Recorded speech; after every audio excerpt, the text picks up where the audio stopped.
Welcome to Kenton's videos. Enjoy the video. You start immediately by inspecting the blanket. Make sure there are no tears and the reflective side is identified. Once done, clear a flat, dry area free of rocks or twigs to avoid punctures. You remove the packaging and unfold the blanket fully one time to expose it. This reveals its seams and orientation, so you can proceed without guesswork. Make sure you have any cord, tape, or clothing ready for securing the blanket next. You position the reflective side inward when wrapping to trap your radiant heat effectively. This preserves most of your body warmth.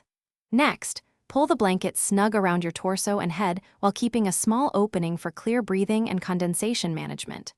Once wrapped, use cord, tape, or an extra layer of clothing to fasten edges and prevent heat loss.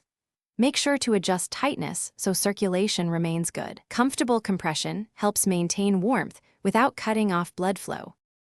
You finish by insulating beneath your body using a pack, jacket, or natural materials to stop conductive heat loss to the ground. Once done, seal gaps by tucking edges and orient the opening away from prevailing wind and precipitation to reduce convective loss.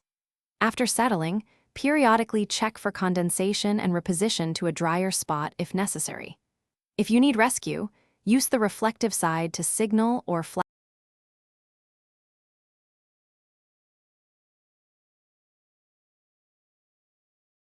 Thanks for watching. Consider subscribing if we helped you.